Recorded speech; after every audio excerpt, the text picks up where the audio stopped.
اعوذ باللہ من الشیطان الرجیم بسم اللہ الرحمن الرحیم۔ اب اس سورہ مبارکہ کا یہ ایک اہم ترین مضمون آ رہا ہے اور وہ ہے فے کا مال غنیمت۔ جب جنگ ہو اور جنگ کے نتیجے میں جو بھی مال ملے وہ مال غنیمت ہے، اس کا حکم سورہ انفال میں آ چکا۔ خمس جو ہے پانچواں حصہ اللہ اور اس کے رسول کے لیے اور رسول کے قرابت داروں کے لیے اور مسکینوں کے لیے اور وابن السبیل اور مسافر کے لیے، چار حصے تقسیم ہو جائیں گے مجاہدین کے مابین جنہوں نے جنگ میں حصہ لیا، اور ان میں سے جو سواری والے ہوں گے دوہرا حصہ، اور جو پیدل ہوں گے انہیں اکیلا۔ یہاں اب ذکر ہو رہا ہے کہ جنگ کی نوبت نہیں آئی، لہذا یہ مال فے ہے، یہ غنیمت نہیں ہے، یہ مال فے ہے، اور یہ کل کا کل اللہ اور اس کے رسول کا ہے۔ گویا کہ اس میں کسی کو بھی مسلمان کو کوئی حصہ نہیں ملے گا سوائے اس کے کہ جو اللہ کا رسول کسی کو فقیر کو غریب کو مسکین کو دینا چاہے، وہ الگ بات ہے۔ وما افاء اللہ علی رسولہ،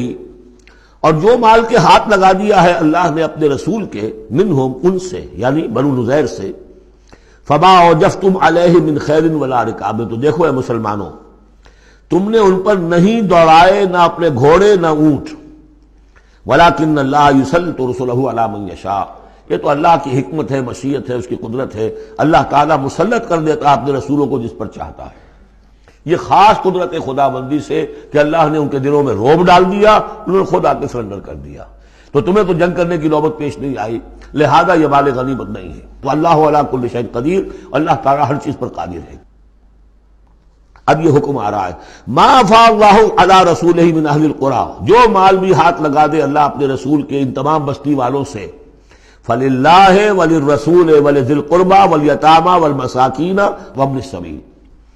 اس کا جو مصرف ہے وہ یہ کہ اللہ اور اس کا رسول، اس سے مراد ہے اسلامی ریاست، پھر رسول کے اپنے اخراجات، اپنی ازواج مطہرات کا دار نفقہ، اپنا جو ذمہ داریاں ہیں معاشرتی، پھر رسول کے قرابت دار۔ ظاہر بات ہے ذی القربیٰ جو ہے وہ عام آدمی کے بھی قرابت دار ہیں، ان کے ساتھ حسن سلوک ہوتا ہے، تو رسول کے بھی تو قرابت دار ہیں، اور رسول کا کوئی اور ذریعہ معاش تو ہے نہیں۔ والیتامى والمساکین وابن السبیل، باقی اس کے علاوہ جو بھی مستحق ہیں، فقراء ہیں، غریب ہیں اور ان کے لیے محتاج ہیں۔ کہ لا یکون دولۃ بین الاغنیاء منکم، اور یہ اہم ترین اسٹیٹمنٹ آف آبجیکٹیوز ہے۔ مقصد کیا ہے؟ کہ لا یکون، تاکہ ایسا نہ ہو کہ دولت تمہارے امیروں ہی کے مابین چکر لگاتی رہے۔ یعنی ظاہر بات ہے کہ اب جو لوگ بھی جو جنگ میں حصہ لیا ہے، جن کے پاس گھوڑے بھی تھے اور اونٹ بھی تھے، اب ان کو دگنے حصے مل جاتے سارے اس مال میں سے، تو گویا کہ جو لوگ پہلے ہی سے کچھ مرفع الحال ہیں، جن کے پاس پہلے ہی کچھ ہے، انہی کی طرف مال اور بڑھ رہا ہے، اور جو بیچارے غریب ہیں وہاں کے، وہ گویا کہ اس سے ان کی غربت کے ازالے کی کوئی شکل نہیں ہو پائے گی۔ تو اللہ تعالیٰ کے سامنے یہ ہے کہ دولت کی تقسیم ہو ایسی کہ اس کی سرکولیشن جو ہے معاشرے کے اندر، اس کی گردش دولت ایسی ہو کہ سب کو حصہ ملے اور سوسائٹی کے تمام طبقات جو ہے اس سے مستفید ہوں۔ کہ لا یکون دولۃ بین الاغنیاء منکم، تاکہ ایسا نہ ہو کہ یہ دولت، یہ سرمایہ، یہ مال تمہارے امیروں ہی کے مابین گردش میں رہے۔ اس کی ایک سادہ سی مثال میں دیتا ہوں کہ ایک کروڑ پتی کی بیٹی لاکھوں روپے کا جہیز لے کے ایک کروڑ پتی کے بیٹے کے گھر چلی گئی، گویا کہ وہ لاکھوں روپے کے جہیز نے گردش تو کی ہے، لیکن ایک کروڑ پتی سے نکل کے دوسرے کروڑ پتی کے ہاں چلی گئی۔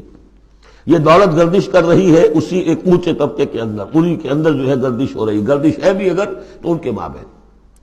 ہونا یہ چاہیے کہ یہ سوسائٹی کے تمام طبقات کے اندر اس کا نفوذ ہو رہا ہو، سب کو اس سے فیض پہنچ رہا ہو، تاکہ یہ جو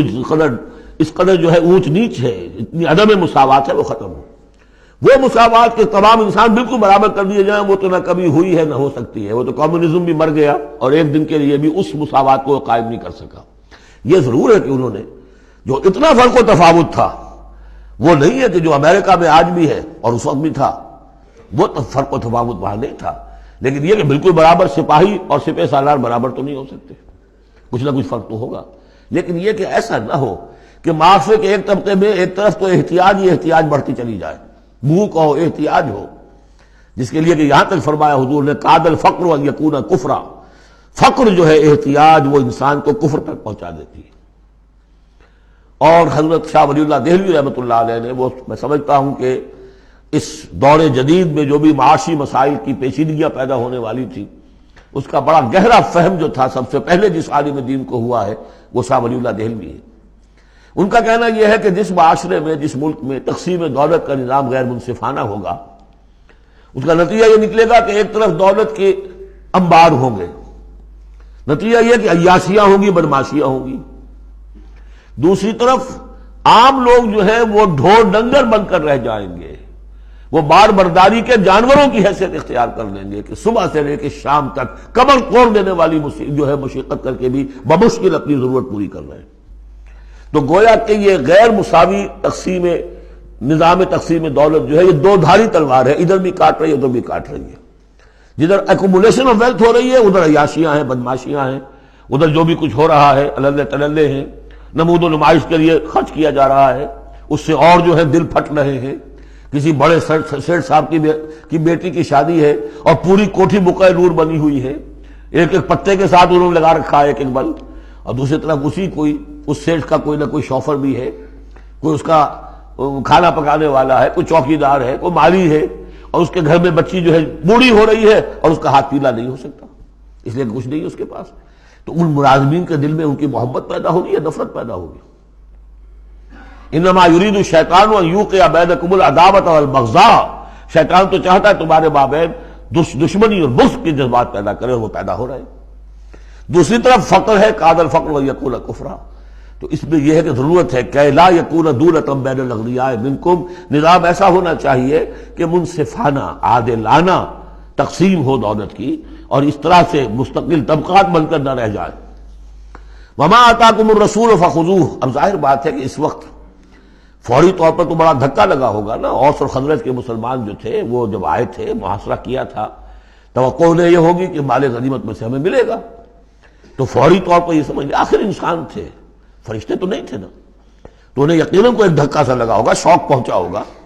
لہذا اب اس کے لیے